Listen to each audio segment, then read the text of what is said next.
आए हा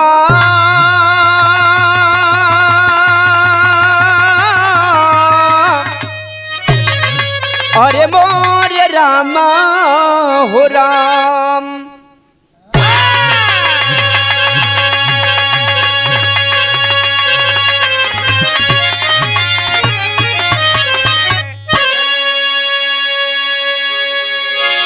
अच्छा बाबूजी, हम करंट मैटर विभाग गायक रमेश यादव और अपनी पूरी पार्टी की ओर से एमडी म्यूजिक चैनल गाजीपुर की ओर से एक पुनः हृदय विदारक दर्दनाक घटना विरह के माध्यम से प्रस्तुत बा और सुनने के बाद बाबूजी एक बार आंखों में आंसू जरूर आ जाएगा। घटना बा कि एक पत्नी के सामने ही पति की इतनी दर्दनाक मौत। मालिक से मैं कहना चाहता हूं कि यह दिन किसी को न देखना पड़े। दुख उतना दीजिए जितना सहन हो सके। भूमिका के अंदर बहाव लिखे के पड़ल मास्टर।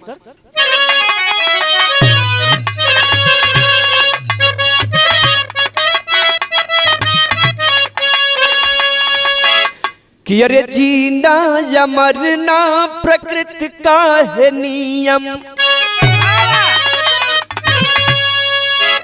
मगर ए खुदा दिन न ऐसा दिखाना। दवा दुआ सेवा से है संतोष मिलता, मौत होती अचानक तो उजड़ता आशियाना। सब कुछ छोड़ कर गए जमाने को जाना, दर्दे जिगर में न ऐसे दबाना। एहसास करते कभी बाबूराम श्याम लाल, आलम कहर का न ऐसे गिराना।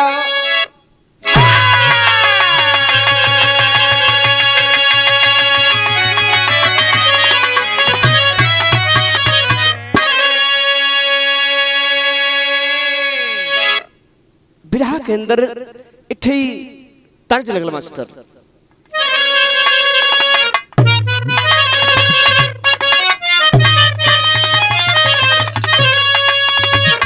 मोहन भी हमने संकेत कैलन कि अंखिया लड़ल जब से,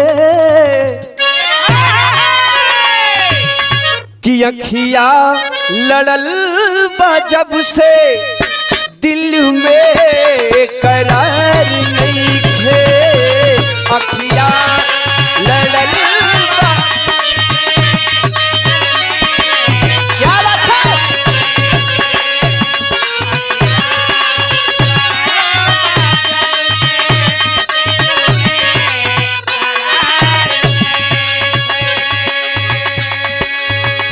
ए भैया इतना अंदाज है। बड़ी सुंदर कवि जी लाइन लिखलन और दुखद परिवार के लिए का यह लिखलन कि कलिया सिसक रही है, कलिया सिसक रही है, पतझड़ बाहर नहीं थे। कलिया सिसक रही है,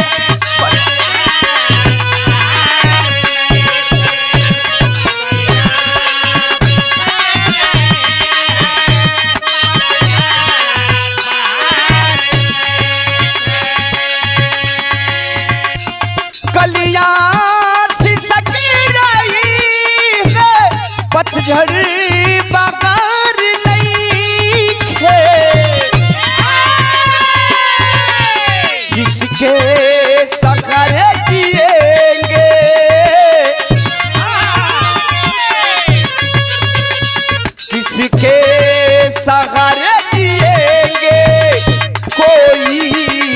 आधार नहीं खे, किसके सहारे जिएंगे, कोई आधार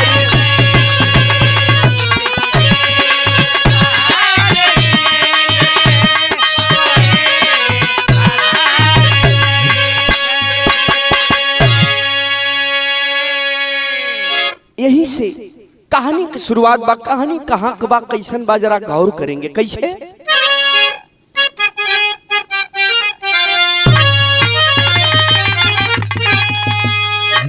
गाजीपुर सैदपुर से कुछ दूर बासुपुर गौआ रहेला गरीब परिवार हो। अरे नौआ बीरेंद्र जे करी अकरम जदुरिया,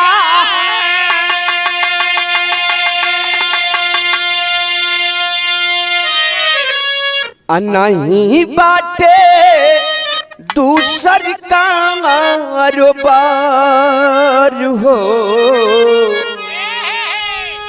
अरे दुई गो सुगनवा अचारी गो बेटिनिया,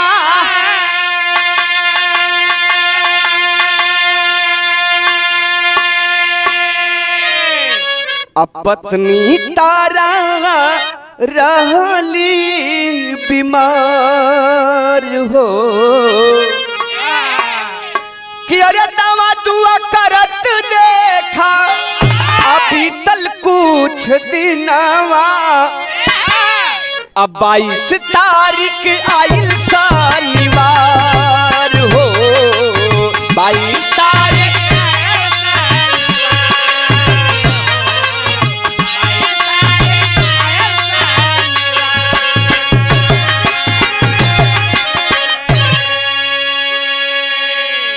ए भैया, कहानी पर जरा गौर करेंगे।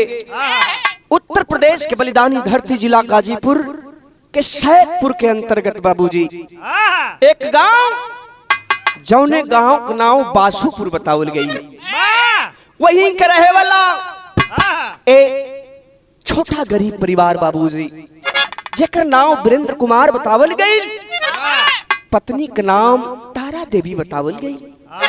ए बाबू, गोद में संतान के रूप में 4 बिटिया 2 बेटवा मालिक देले रहलन। ए बाबू, लेकिन बतावल जला गरीबी जीव के नाश होले। ए भैया, लेकिन वीरेंद्र कुमार जी मजदूरी करके बाबूजी राजमिस्त्री का काम करके अपने परिवार का पालन पोषण करत हुवन। धीरे धीरे समय बितल बा, 3 बेटियन के शादी भी कैलन, लेकिन हौसला बुलंद बा। आपस में बैठ के दोनों प्राणी जोन बा बात विमर्श करें कि भगवान हमें सही सलामत रख ले रही हन, तो हम अपने गट्टा के बल पर मजदूरी धतूरी करके अब परिवार के बढ़िया से जीव को पार्जन चला ले पे। समय धीरे धीरे बीतल बा। ए बाबू, समय आ गई सन 2023 का। देखें, वही अपन मजदूरी का काम चल रहल बा, लेकिन दिनांक 22 अप्रैल सन 2023 दिन शनिवार, कुछ दिना से उनके धर्म पत्नी तारा का तबीयत खराब चलत रहल।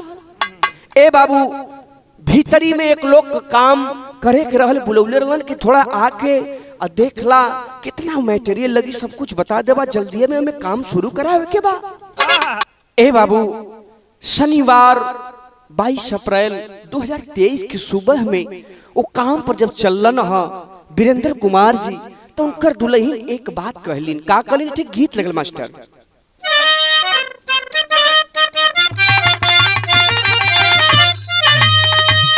कि यही पार गंगा हो माई, और वही पार जमुना हो,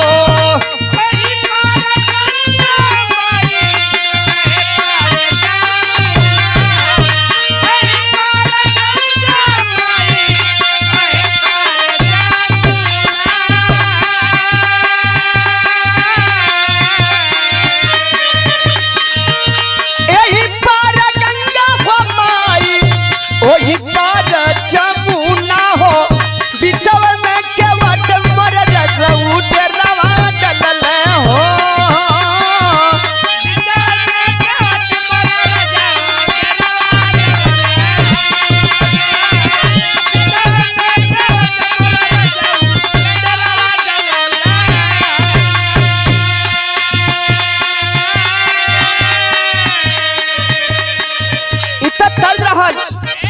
वीरेंद्र चलना तुमकर दुल्हन कह रहल बानी का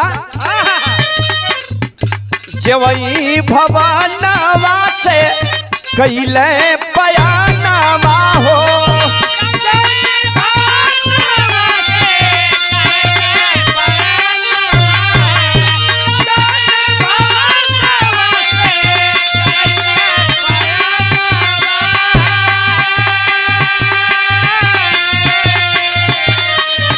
हाथवा के जोड़ी बोले तारा माया नवा हो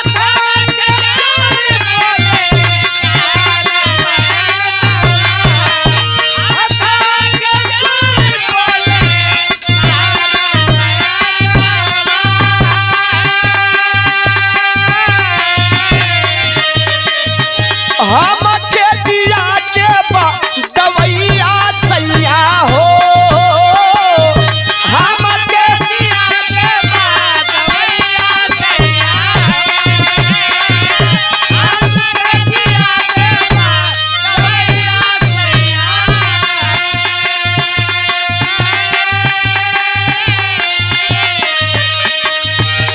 ए बाबू इतना बतिया जब कहलिन तब वीरेंद्र भी सोचलन कि जब वही हमें जही के बा तो ठीक है कहत बाड़ी चला तैयार हो जा। तैयार होके घर से गाड़ी पर दोनों जाने सवार भइलन और चलल भीतरी बाजार के तरफ। तो जब ही कुछ दूर हो गईले मोही सीन पूरा हो गईले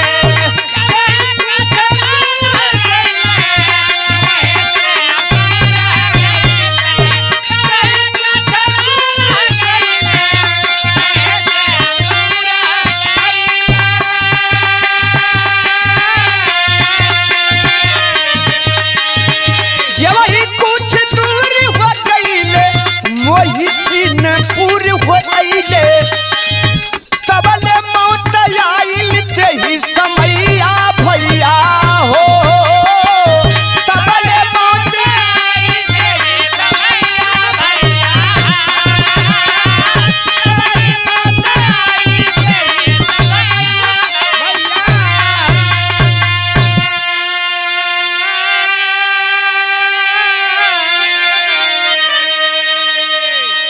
ए बाबू देखे घर से निकल के चलन भीतरी बाजार के तरफ धीरे धीरे कुछ दूर पहुंचलन। बाबूजी बतावल गई प्रमाण मिलल पेपर के माध्यम से मोही सिंहपुर गांव के पास पहुंचलन नहर का रास्ता धैले जात हूं। लेकिन क्या पता है बाबू अभी हम चल रहे हैं दिल दिमाग में क्या चल रहा है लेकिन आगे क्या होगा इसे कोई नहीं जानता। ए बाबू जैसे उस गांव के पास पहुंचे आपस में बात विमर्श करत हुवन के रुपया पैसा हम कमाता नहीं कुछ दवाई में लगत बा कुछ परिवार में चलत बा थोड़ा टेंशन बा पत्नी के समझा रहा लेकिन इतने में बाबू आगे 11,000 वोल्टेज हाई टेंशन का तार गुजरा था बाबू। जैसे उसके नजदीक पहुंचे अब इसको क्या कहा जाए भगवान की लीला भी अपरंपार है। ए बाबू संजोग घड़ी यही के कहल जाला काल बली होत नहीं समय होत बलवान जेकर मौत जब लिखल जहां लिखल है काल वहां खींच के लेके जाला। ए भैया जैसे वहां पहुंचे वहां टेंशन का तार बिल्कुल जर्जर था बाबूजी पहले से और जैसे गाड़ी नीचे पहुंची तार टूट के गिर पड़ा। उस समय बताया गया बाबूजी लाइट थी जैसे तार गिरल हो बाबू आखिरकार गाड़ी धो धो करके चलने लगी साथ में वीरेंद्र कुमार जी भी धो धो करके चलने लगे। झटका लगल उनकर औरत तारा देवी नहर में फिका गई। ए बाबू लेकिन जब तनी होश आइल उठ के देखते कि स्वामी जी हमारे आंख के सामने धो धो करके जल रहल बाड़न। आखिरकार बाबूजी रोते बिलखते पास में जाना चाहती है लेकिन हिम्मत गवाई नहीं देत बा। लेकिन आखिर कैसी बर्दाश्त हुई जकरे सहारे नैया बोझल बा पार लगावे बदे आज उस समय में धू धू करके चलत बा बचावल चाहता नहीं लेकिन गांवपुर के लोग दौड़ के गईलन हा और आवाज देहलन कि पास में जाने की जरूरत नहीं है अभी बिजली कटी नहीं है। जाकर के लोग पकड़ के पास में खड़ा गईलन हा लेकिन वहां का दृश्य देखने के बाद बापूजी आंखों के आंसू रुकने का लोगों का नाम नहीं ले रहा है लेकिन किसी की हिम्मत गवाही नहीं दे रही है कि कोई जा करके बचाए। लेकिन रो रो करके वह तारा लोगों से कह रही है अपने पतिदेव के लिए क्या?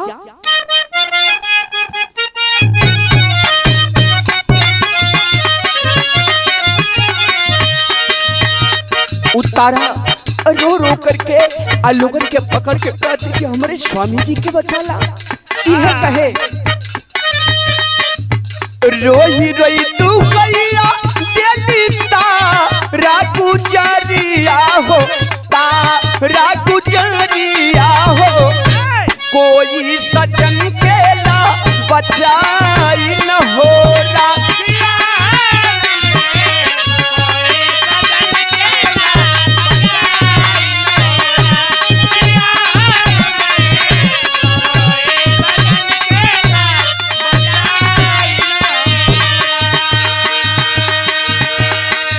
सब लाचार कोई सूझे ना उपाया, रे सूझे ना उपाया हो, आई टेंशन दी है जरा न होला।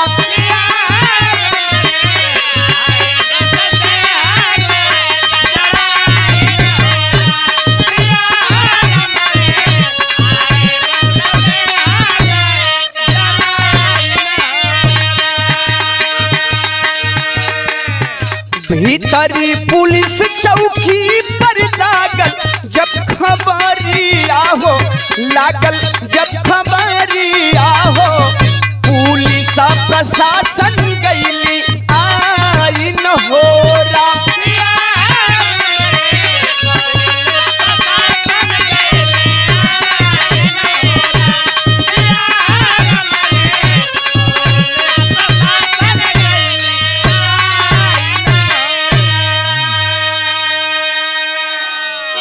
ए बाबू रो रो करके सबसे कह रहे बड़ी, लेकिन सब लोग लाचार हुए। एक मनई पावर हाउस पर फोन करके कहते हैं कि ऐसी ऐसी घटना हो गई है। आनंद फानन में इसके बाद बाबूजी जब बिजली कटल तब तक तो बिल्कुल जल चुके थे, ऐन मौके पर मृत्यु हो गई थी बाबूजी। देख देख करके बदहवास हो गई तारा। आखिरकार बाबूजी चोटें लगी है, उनका भी एक हाथ जोन बा जल चुकल रहल बाबू। इतने में हाहाकार मचल। भीतरी पुलिस चौकी पर लोग सूचना दिलन, पुलिस प्रशासन के लोग वहां पहुंचे, एम्बुलेंस मंगा करके और तारा को सैदपुर हॉस्पिटल पे भेजते हैं। इलाज शुरू हुआ बाबू, लेकिन इधर लाश को तुरंत जो है पुलिस चौकी पर ले गए, वहां से सैदपुर थाने पर लाश जाती है। इसके बाद परिजनों को सूचना देने के बाद लाश को पोस्टमार्टम के लिए भेज दिया जाता है। पोस्टमार्टम होने के बाद बाबूजी जब लाश घर पर आई है, आखिरकार नात रिश्तेदार सब लोग जुटलन हो। इधर इलाज के बाद जब तारा घरे पहुंचली न, लाश घरे जब आई, लोगन का रो रो के बुरा हाल। लेकिन तारा के जब जब होश आवे तो रो रो करके यही कहे, का कहे मास्टर?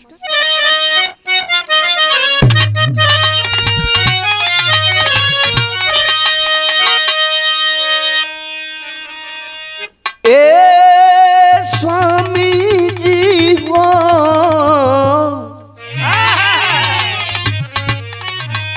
ए स्वामी जी, अरे रोवे तारा बरसे अझर झर नया नवा, सजनवा कहाँ चली गई लहो, रोवे तारा बरसे झर झर नया नवा, सजनवा कहाँ चली गई, रोवे तारा बरसे झर झर नया नवा, सजनवा कहाँ चली गई। तू ही हमारे जीवन अल्लाह सहरवा, हमारे जीवन अल्लाह सहरवा, हमारे जीवन अल्लाह सहरवा। बोलला न कुछ खड़ी रहली बजरवा, बोलला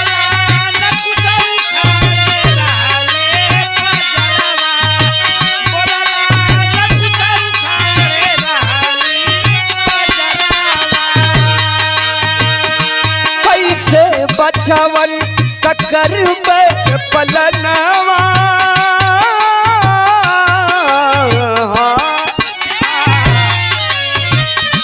कैसे बचवन ककर पलनवा सजनवा कहाँ चली गई लहो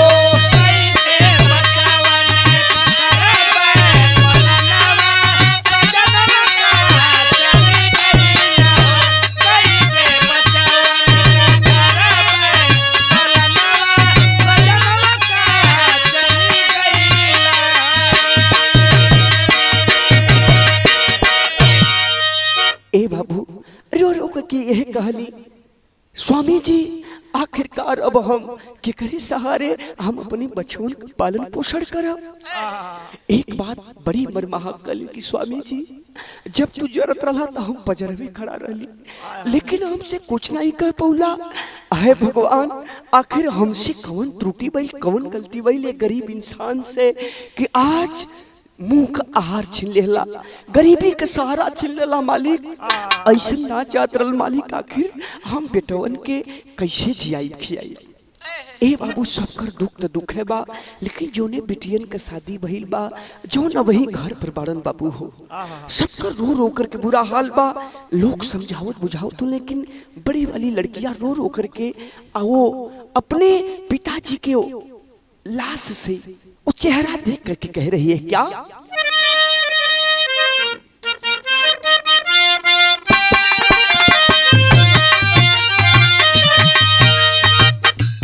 बड़की लड़कियां रो करके कह रहल बाका एक बार तुम से बोला तनी देखा हो पापा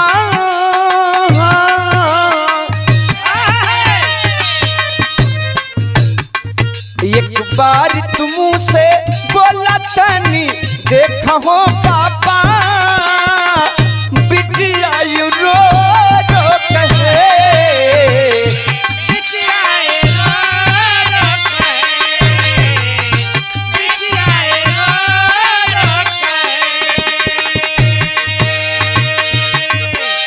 एक बात और बड़ी मरमहा कहे का छोटका बिरना रोवे कैसे समझाई हो छोटका बिरना रोवे कैसे समझाई हो छोटका बिरना रोवे कैसे समझाई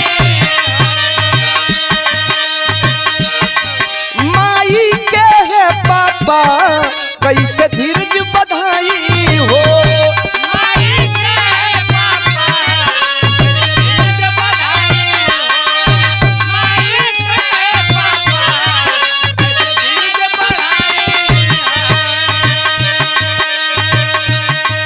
कैसन सूतल बाटा नैन के खोले पापा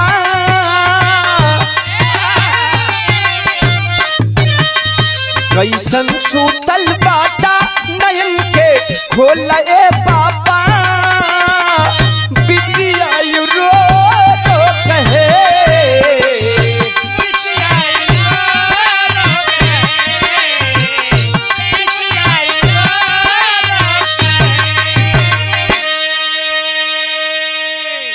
ए बाबू लोगों का सैलाब उमड़ पड़ा है और सभी लोगों की आंखें नम है बाबू।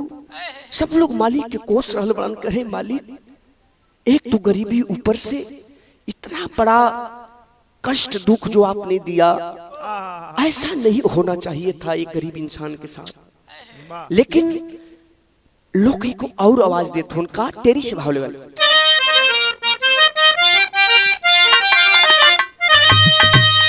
अरे मोरे राम अरे गरीबन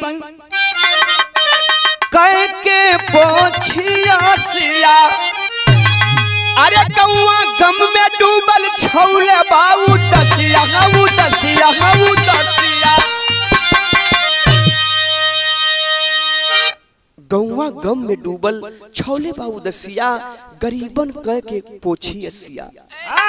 सब लोग हाय हाय करत होन बाबूजी की आखिरकार परिवार के एक ही कमासुत व्यक्ति ओके भी मालिक छीन लेलन आखिर कैसे परिवार के जीविका चली। लेकिन पापड़ से भाव लगा।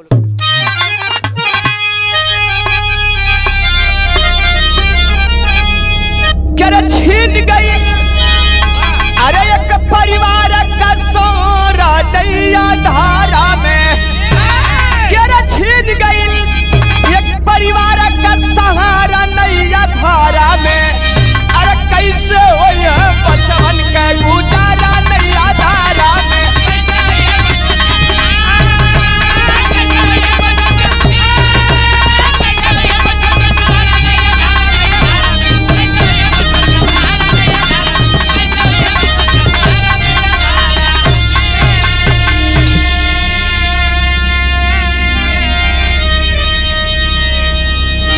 लोग यही कहतुन कि आखिर ये बचवन का देख रेख करी के ए बाबू बताओल जला कि जौने परिवार के कमासुत व्यक्ति का मौत हो जाले उन्हें पूरा परिवार का मौत हो जाला।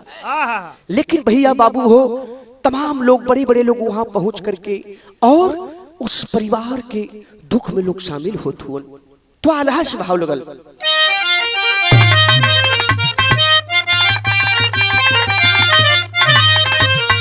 रे दुआरा पे आके सब अरे बधावेला सबुरवा भैया।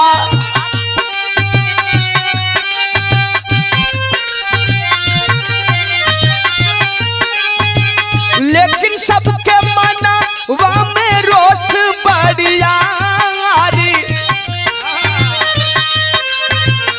बिजली विभाग के बा होला परवाही भैया।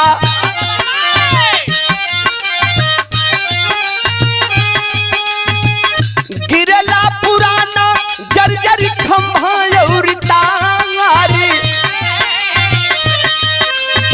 लेकिन बिजली बिल तब रात रात दिनवा भैया।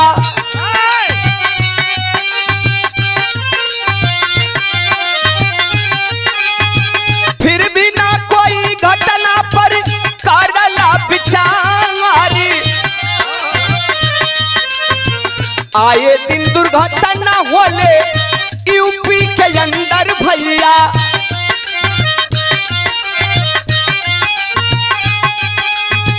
जनता के मनवा में खौफ बार बारी। एक तरफ लोग गहरा दुख प्रकट करत हुए, दूसरे तरफ बिजली विभाग की बहुत बड़ी लोग लापरवाही कह रहे हैं कि लापरवाही की वजह से ऐसी घटना हुई है। तमाम घटना होती रहती है। मैं कह देना चाहता हूं सरकार से और बिजली विभाग वालों से, रोजाना आपकी बिल रातों दिन बढ़ रही है। आपके कर्मचारी रोजाना घूस ले रहे हैं, 4-4 लाख का फाइन मार रहे हैं जो 25,000 में सुलह हो जा रहा है। लेकिन याद रहे जिस दिन जनता उग्र हो गई आपके समझ में आ जाएगा। आप बिल बढ़ा रहे हैं वहां तक ठीक है, लेकिन मैं आपसे बता देना चाहता हूं जो जर्जर स्थिति में तार और खंभे पड़े हैं उसका निगरानी कौन करेगा। सरासर बिजली विभाग की लापरवाही है और बिजली विभाग की लापरवाही से एक गरीब के परिवार का जान गया है बाबू। सब लोग यह कहते हैं कि वहां बिजली विभाग के लोगों को पहुंचना चाहिए और उस परिवार को मुआवजा के रूप में जरूर सरकार से कोई न कोई मदद मिलना चाहिए। लेकिन अभी तक कोई पहुंचा नहीं बिरहा गाने तक। मैं बिरहा के माध्यम से कहना चाहता हूं जहां तक आवाज आ रही है शासन सत्ता सरकार के पास, उस गरीब के लिए, उस गरीब परिवार के लिए बाबूजी, जो भी छोटे छोटे बच्चे हैं उनके जीविकोपार्जन के लिए सरकार को सोचना होगा, कुछ आर्थिक सहायता देनी होगी। हम करेंट मैटर बिरहा गायक रमेश यादव अपने बिरहा के माध्यम से और ये आवाज सरकार तक पहुंचाना चाहता हूं। क्या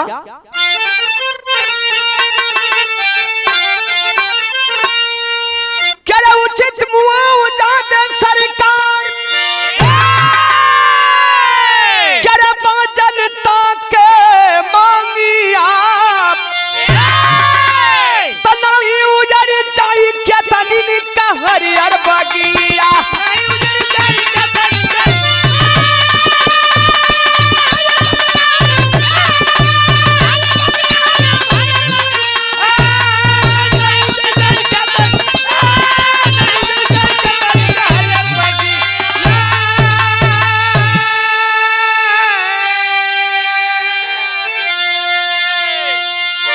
जनता की यह आवाज बा, कुछ पीड़ित परिवार को सरकार की ओर से और उचित मुआवजा मिले। और हम भी कहना चाहता हूं कि ऐसे दुखित परिवार को जिनका सहारा ही भगवान छीन लिए, तो ऐसे परिवार को सरकार की ओर से मुआवजा की राशि में कुछ ना कुछ दी जाए। शासन प्रशासन के लोग वहां पहुंचे और उनके बच्चों पर भी थोड़ा ध्यान दिया जाए। लेकिन जनता में एक आक्रोश भी हो सरकार के प्रति, बिजली विभाग के प्रति का, अरे कौनो लापरवाही अरे बर्दाश्त नहीं होई, अरे भोगवा खामिया जाना बचाए पाई कोई।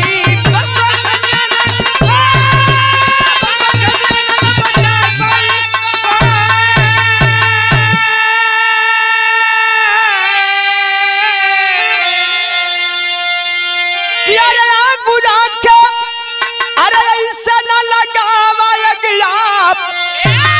तो नहीं उधर जाई के तनिन का हरियर बगिया।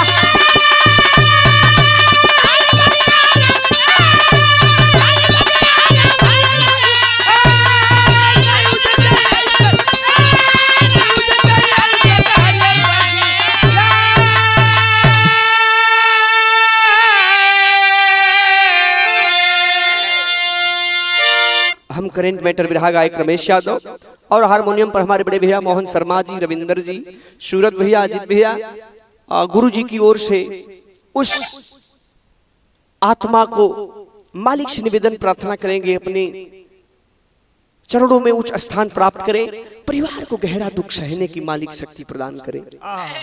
लास्ट लाइन लिखे प्रल, गुरु बिहारी लगन देव की राम भेजू सुधारी, बाबू राम श्याम लाल मुन्ना किशोर से फुलवारी।